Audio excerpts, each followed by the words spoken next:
So, people talk about Castle Pines being a wildlife corridor. What does that mean?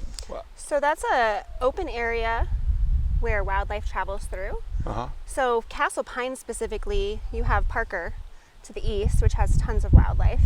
And then you've got, to the west of here, you've got Highlands Ranch Wilderness. Yeah. You've got the backcountry area, and then across that you've got Sharptail Ridge Open Space, which is a Douglas County open space, Roxborough State Park. Right. Then that borders into Pike National Forest. Right. So it's this area where animals like to travel. Sure. So Castle Pines is kind of smack dab right in the middle of that corridor. And sometimes they pause and grab a meal or hang out Decide to have some babies while they're here. They have done that as well? Yep. Well, I have to thank you for taking some time joining me here at Elk Ridge Park, Ranger Tiffany.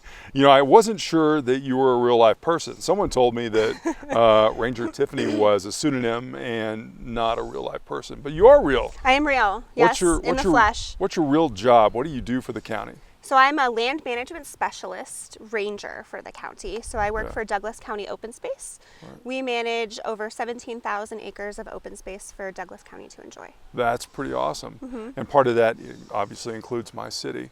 Because we do have some new residents here, and obviously people who've lived here for close to 2 decades, maybe a little longer. But they are sometimes shocked when they live here for a little bit and find a bear in their backyard, or maybe deer or an elk. Comfort them a little bit. Is that normal to have a bear in Castle Pines? 100% yes. Yeah. So Castle Pines is surprisingly amazing bear habitat.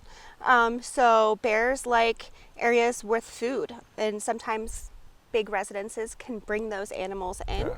So the best things we can do for our bears is to respect them and keep our food and our trash in safe areas. And, they may pass through, going through that wildlife corridor, maybe heading for the national forest. Right. And it's great if they pass through.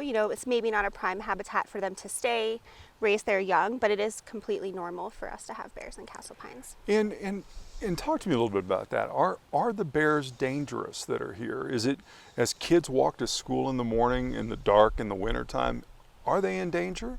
I would say no. Definitely in the winter, bears are going to be in hibernation, so you shouldn't have any issues seeing them there. But the bears are naturally extremely sensitive to people. They don't want to be seen. They don't want to be around you. What's going to draw them in is those food sources, like bird feeders and garage doors left open with smelly dog food in there, but generally they're going to very much avoid people. Most of the times that I see a bear when I'm out working, as soon as I say, "Hey bear," it's going to take off the opposite direction. They naturally don't want to come face to face with us. I think seeing one in Castle Pines is a really great opportunity, but it's not something that any new resident should be afraid of. And including the bears, and we're talking about wildcats as well, maybe a wolf or that kind of animal, canine. How do they mix with our animals? How are our animals, especially the smaller ones, are they in danger at all? I think it depends on the situation. Most of the time, those larger predators are not even going to know that they're there. They're going to be, trying to stay hidden, and they're going to try to get away from interacting with people. So they're gonna move away. But if you have a coyote that's sick, has rabies or mange, there's always those certain instances where the animal's maybe not in their right mindset. So those special instances could be dangerous. But generally, I wouldn't be afraid of the foxes, the coyotes. We do have bobcats here, very elusive, don't want to be bothered by people either. Maybe they'll be hunting the birds at your bird feeder, which is fun to watch. But generally, they're not going to bother the dogs or the small children or the people. Now, I've heard a story, and again, I haven't seen it, haven't talked to anybody, but I did hear tell that someone, at least in my neighborhood, there's an HOA, big tall tail, that someone tried to pet a deer or get close to a deer, feed a deer. Tell me why that's a bad idea. Well, deer, especially during this season, this is fawning season for deer and elk. So they're having their babies, which means they're extremely aggressive, very protective. And those are the only times that you're going to actually have someone a deer be aggressive towards a person or a dog. because they're going to be trying to protect their baby. Their baby could be hidden in some brush in your yard, and maybe you don't know. Right. So those instances, it's just never a good idea to pet any wildlife. Sure. You want to show them respect, and feeding them can be really dangerous as well, because then it can get them habituated to coming back to the same area, Right. and that can draw predators in. So I'm going to test your knowledge here. Sure. So if you had to name all the wildlife species that we would find in a city like my city, Castle Pines, what would they be? We've named bear, deer, elk. What else you got? So, so definitely mountain lion territory passing lion. through Okay. this wildlife corridor. So you're going to have coyotes, bobcats. Then you'll have your smaller mammals, which are usually going to be those larger mammals' food sources. So you'll have your bunnies, Right. all of your birds. Snakes. Snakes. This year we actually had a moose. Yeah. Did we you had a hear moose? about the moose? I didn't hear about the moose. Where was the Yeah. moose? The moose was on Happy Canyon and I-25. And how do you have a lone moose? One lone bull moose. Yep. The loneliest animal in Douglas County, a lone moose. So it's not impossible, you know. Wow. A lot of people think, oh, moose live in Breckenridge. Right. That's it.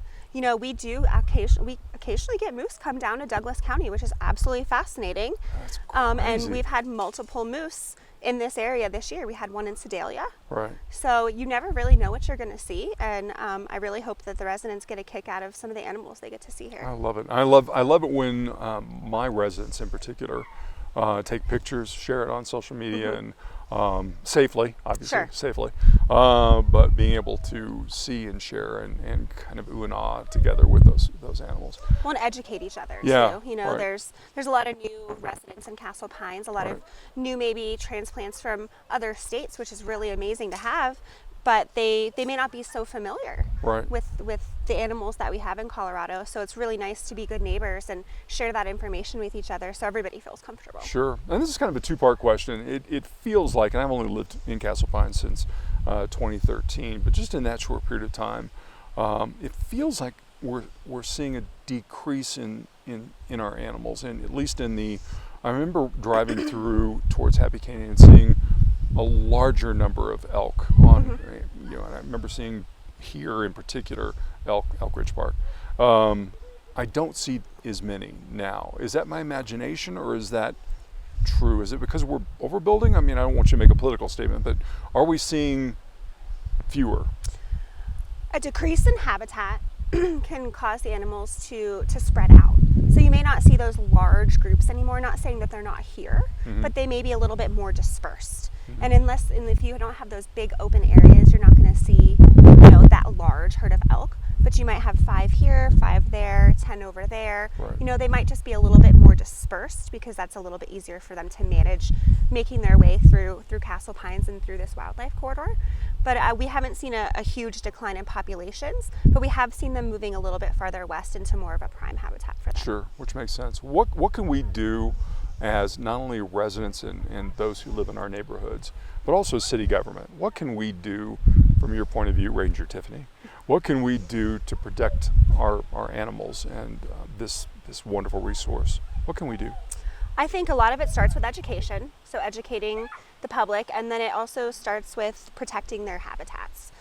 So working for open space, which is prime habitat across the county. You see those huge influxes of wildlife moving in and out during their seasonal migrations. So I think the biggest thing is protecting that habitat and giving them a place where they can safely go, and giving them a place where they can raise their young and they can have their rut and their mating seasons, and they can go and live safely, and then gives the opportunity for the residents of the county and Castle Pines to go view those animals from a safe distance in their natural habitat. Right. Is there one thing that we're doing from your point of view? Is there one thing the county, maybe even my city, that we're doing really, really wrong that we could fix like today? If you could be in my seat, my council, is there something we could do? Is it more wildlife crossings? I mean, I'm so proud of my city that we were the instigator to the wildlife fence. My city really was. I mean, we saw a problem and we asked the commissioners if we could put in a wildlife fence, and gosh, the state was so great in helping us put that in there. Is there something similar to that we're doing or should be doing, or we're just doing it completely wrong that you see? I would never say that you're doing it completely wrong. I think the wildlife crossings and the fencing is absolutely the amazing first step. And keeping these parks, keeping these areas where animals can find refuge is amazing. And that's, I think, would be the biggest way to keep the animals around. But I wouldn't say that Castle Pines is doing anything in particular that I'm 100% like, that's wrong. It's hard for me to say. Yeah. But we still have the animals here. They're happy, they're flourishing, drive the speed limit. Yeah, right. I think it starts with every resident. Right. There's not really anything that any one of us can really specifically do, but it starts with educating your residents about how to respect the animals that we live with. And then I think it also starts with, working your way up and making sure that you're setting aside special places just for the wildlife. I love that. Special places for our wildlife. I really love that. I'm so proud of what we do in Douglas County, because not only we protect, but we also educate. Mm-hmm. And you and I were talking before, and I've told this story before as well, that when my partner and I came back from overseas, we've been gone for a couple of weeks, and when we did, our dogs were crazy because of there was something underneath our deck, obviously it was. And so we called Parks and Wildlife, and we live across from Buffalo Ridge Elementary School, and it was such a thing because we discovered a bear was literally hibernating November underneath our deck. And not only did Park and Rec come out, and not Park and Rec, Park and Wildlife come out and remove the bear safely, humanely, but they educated all the kids in the neighborhood. The school came out and they explained why the bear was there and why it was being removed, where it was being moved to. I just think that education component is so important, bringing that full circle of why we're protecting our animals. I've got to believe that's got to be the best part of your job. That is my favorite part of the job, actually, is sharing my passion with others, especially the younger generations, getting to see their faces light up when you talk about wildlife and bring in, examples of animals. And most of them are not live animals, but it's, getting to feel and see the animals is really eye-opening for the kids, and it really inspires them to want to protect what's around them. And we always start with education. Right. That's where we start, and then we'll move our way up if we need to, but education is key for these communities. All right, last question. Okay. What's your favorite animal? Oh, my spirit animal is a mountain lion, only because I studied them in South America. Wow, that's a great story. Well, awesome. It's a long story. It sounds like a cool story. Well, thank you so much for doing this. I appreciate it. I know that, as I talk to people, residents and my neighbors, they always tell me that one of our two greatest features of the city are our open spaces and our wildlife. And I really appreciate all the work that you do, and thank you for joining us today and chatting with us a little bit about what you do. Of course, thank you for having me, and it's not a job, it's a passion. Oh, love that. Thank you. Yeah, of course. Thanks. Thanks.